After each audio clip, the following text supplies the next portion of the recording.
In this Excel tutorial, I'm going to show you how to use the Vlookup function. Vlookup might seem difficult at first, but together we will see that it's actually quite easy to use and very powerful in certain situations. Vlookup remained the same in older versions of Excel, so it doesn't matter which version you use. In the video, I'm using Excel 2016. Comments or feedback is much appreciated, and subscribing to my channel would be amazing as well. That said, let's get started with the Vlookup function. I already prepared some data in the sheet. Now, I will show you two different ways to use Vlookup, and we begin with the easiest one, of course. So I'll select a cell and type in equals Vlookup, and as soon as I start typing Vlookup, Excel previews the function. It shows that first I need to select a lookup value, then a table array, a column index number, and a range lookup. Each value needs to be separated by a semicolon. Officially, each value is called an argument, so argument 1, argument 2, argument 3, and argument 4. For the first method, I want to match on a value from my country column, and I want to see its currency as a result. The lookup value, or first argument, is the value to look for in the first column of a table, but you can also pick a cell for this purpose. In this example, I'll select cell G19 and type in a semicolon. The table array, or argument 2, is a range or group of cells. I will select the cell range A2 to E16. Another semicolon. The column index number, or argument 3, is a column in the table from which to retrieve the value. In this case, I want to see the currency as a value, so I'll type in the number 5, as currency is my fifth column. Another semicolon. The range lookup, or argument 4, is either true or false. Using true means that you match on approximate values. Using false means that you search on exact matches. I want an exact match, so false.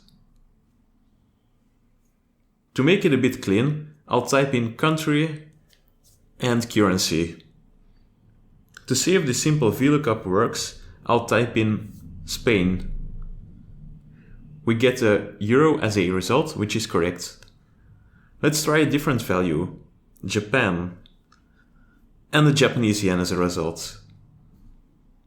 Last one, Colombia, and we get a peso. So this works like a charm. In a sheet like this, it might not seem that much, but the Vlookup function is great for big data sheets. The second use of Vlookup is also quite popular and even more powerful. A Vlookup can also grab information from a different sheet and use this in its formula. I will add a new column and name it language.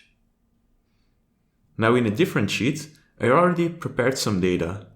So here we have the same countries, but in a different order and with their official language or languages. We want to grab this information, use it in our other sheet, and of course in the correct order. Again, I'll type equals Vlookup. I will select column A as the lookup value, since this column holds the countries. Then I will switch over to sheet 2 and select the value for the table array, A2 to B16. For the column index, I will select the second column as this holds the languages.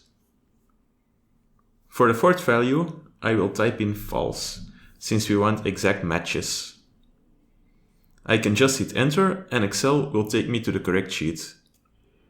So for the USA, we see the value English, which is correct.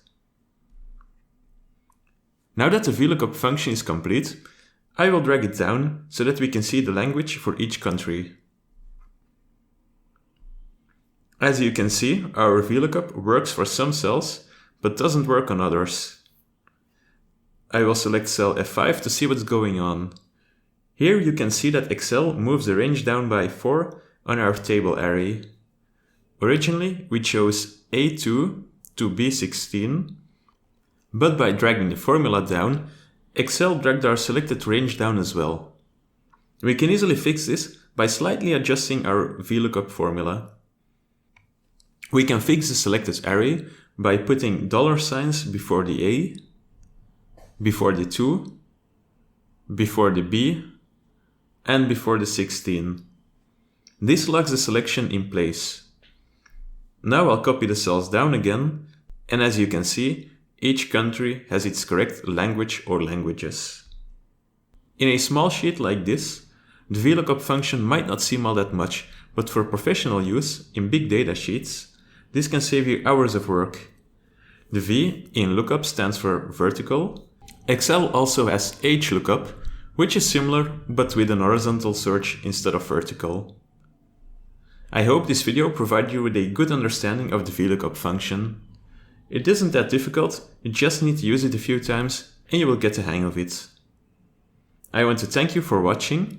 It would mean a lot to me if you subscribe to the channel. Comments or feedback is much appreciated as well. And I hope to see you in the next video.